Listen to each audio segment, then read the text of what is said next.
Salut à tous. Vous savez, on est en train de parler sur l'alliance. Il y a beaucoup de questions. Les gens sont en train de poser. Moi, je n'ai rien à dire. Alors, micro-baladeur, comme on le fait d'habitude. Aujourd'hui, nous recevons un bon serviteur de Dieu que j'aime beaucoup. Bonjour, homme de Dieu. Bonjour, mon Dieu. Voilà. Je m'appelle Patrick Kibali. Je suis chrétien.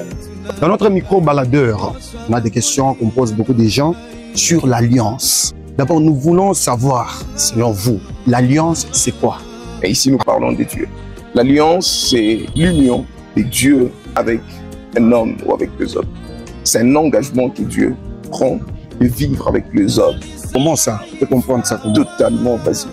S'il n'y a pas cela, l'homme n'a pas d'avenir. C'est l'alliance qui assure l'avenir de l'homme. Nous avons entendu parler maintes fois que seul le père spirituel, je ne sais pas, le pasteur, celui qui conduit une assemblée, doit avoir l'alliance avec Dieu, pas les chrétiens. C'est-à-dire les chantres, les protocoles, les croyants, les fidèles qui sont dans l'église n'ont pas le droit d'avoir d'alliance avec Dieu. Seul le pasteur doit avoir son alliance avec son Dieu pour que toute l'église puisse servir Dieu dans son alliance. Parce que c'est comme ça. Ça, c'est une grave erreur. Une très grave erreur. Il est d'abord très important de connaître comment Dieu traitait des alliances avec les hommes. Dans la Bible, il y a pratiquement 3 alliances universelles.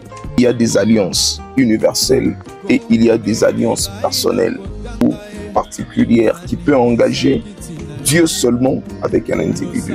Et il y a aussi des alliances qui sont pour l'humanité tout entière. J'appelle alliance universelle. Quand vous lisez dans la Bible, la première alliance, c'est d'abord avec Adam. Adam, bien qu'il était seul, il incarnait toute l'humanité entière en lui. Par conséquent, l'alliance avec Adam engage toute l'humanité parce que l'humanité était en Adam. La deuxième alliance, c'est avec Noé. Lorsque Noé sort de l'arche, Dieu fait une alliance avec lui et sa postérité. Donc c'était toute l'humanité au moyen de ces Noé-là. Et la troisième alliance universelle, c'est celle que nous avons aujourd'hui. C'est l'alliance universelle que nous avons en Christ. Là-bas, il n'y a pas pasteur ou tout ça, c'est l'alliance qui est donnée au monde entier. Tout celui qui doit marcher avec Dieu n'a pas d'autre alliance que celle-là. Mais maintenant, une fois vous entrez dans cette alliance, il est possible d'avoir une petite alliance dans la grande alliance. Maintenant, ce sera votre engagement personnel avec Dieu, votre mission personnelle avec Dieu. D'abord, il y a l'engagement universel, l'engagement de base, qui est l'engagement ou l'alliance de base que nous avons en Christ. Ça, c'est pour tout le monde, pas de différence. Quand vous entrez dans cette alliance, vous devenez fils de Dieu, co-héritier de Christ. Vous devenez quelqu'un de la maison de Dieu. Et ce n'est pas un problème au pasteur, au apôtre, au ceci, non. Dieu, dans sa grandeur, ne marche pas avec tout le monde de la même manière. Il y a certes une base, il y a des valeurs que nous devons tous avoir, mais on n'aura pas de même ministère, on n'aura pas de même don. Et voilà pourquoi dans la nouvelle alliance, l'église qui vient de cette alliance-là est un corps. Chaque membre a son rôle, mais malgré son rôle, chaque membre a une relation particulière avec l'esprit. Parce que si vous n'avez pas des relations avec l'esprit de Dieu, donc vous n'appartenez pas à Dieu. C'est l'esprit qui fait couler la vie de Dieu en nous. Il n'y a pas d'esprit de Dieu, il n'y a pas d'alliance avec Dieu, il n'y a pas de vie avec Dieu. Cela est donné à tout celui qui entre dans cette alliance. On fait un avec Dieu. C'est comme dans l'alliance de Sinaï. Ce n'était pas une alliance universelle qui engageait le monde entier. C'était une alliance qui engageait Dieu avec un peuple, avec une nation. Ça s'est fait comme ça. Ce n'est pas que tel ou tel autre est plus meilleur que l'autre. Non. Ça dépend de Dieu dans sa souveraineté. Alors, comme dans l'église locale, il y a 2 hommes que Dieu a oint, établis. Et il est important que tous ceux qui sont véritablement en alliance avec Dieu suivent la marche que Dieu lui-même a établie. Si réellement c'est un homme de Dieu, vous devez le suivre selon que Dieu est en train de le conduire. Mais ça ne signifie pas que vous n'avez pas d'alliance avec Dieu. Il n'y a que lui qui a l'alliance et c'est lui qu'il faut suivre. Non, loin de là.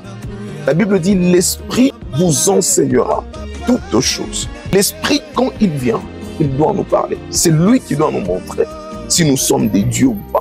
Plus loin, la Bible dit, l'Esprit rend témoignage à notre esprit que nous sommes enfants de Dieu.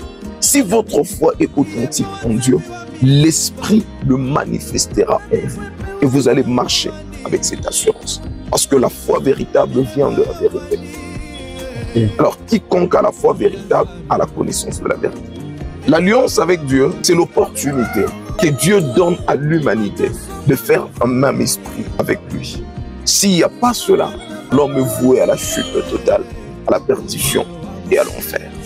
Alors, tout celui qui peut nous écouter, il n'y a pas de plus grande opportunité que ça. C'est plus que le diplôme, c'est plus que le travail, c'est plus que le mariage, c'est plus que toute la richesse possible que vous pouvez trouver dans ce monde. C'est l'opportunité de votre salut éternel. C'est l'opportunité de votre bonheur éternel que Dieu vous donne en Jésus. Il y a une alliance que Dieu a tissée avec Israël. C'est l'alliance du mont Sinaï, la loi que Dieu a donnée à Moïse. Et il y a aussi une alliance que Dieu a tissée, par exemple, avec Moïse et avec David. Une dernière question. Hein? Okay. Il y a ces gens-là qui prient. Les dieux de tel. On est obligé de prier les dieux de tel. Si on priait directement comme ça, Dieu ne peut pas entendre. Pas nécessairement obligé, mais ça peut dépendre de sa relation avec Dieu. Il y a des gens qui ne connaissent pas encore Dieu, qui ont besoin de le connaître, mais peut-être qu'ils peuvent voir ces dieux-là au travers de vous. Alors, il est possible dans leur premier pas qu'ils se disent, les dieux que j'ai vus, c'est Dieu qui fait ça. Mais quand on grandit, Dieu devient votre propre Père. Vous le connaissez maintenant. Vous n'avez plus besoin de tout ça. Dès que vous devenez conscient que votre Père est votre Père, vous n'avez pas besoin de dire le Père de mon frère. Non, c'est votre papa. Pourquoi faire ces raccourcis-là? Adressez-vous. C'est votre papa, il vous écoute. Quand nous prions, Dieu ne regarde pas seulement les paroles. Dieu voit beaucoup plus la motivation qui se cache derrière ce que nous sommes en train de dire. Seulement, il faut grandir parce que le monde est tellement rempli de mensonges. Alors, il faut beaucoup de sagesse et beaucoup d'intelligence. Sinon, on risque d'être induit en erreur et perdu. Je crois qu'on a fini. Un mot de la fin peut-être, parce que là, déjà, on se sépare. Un mot de la fin. Non, je dirais tout simplement à tout le monde, il ne reste plus beaucoup de temps. Le temps de la grâce est totalement à la fin. Si vous n'êtes pas encore en même esprit avec Dieu, voilà l'opportunité qui vous est donnée. Ne vous contentez pas seulement d'aller à l'église, crier, de chanter ou d'exercer une responsabilité X ou Y.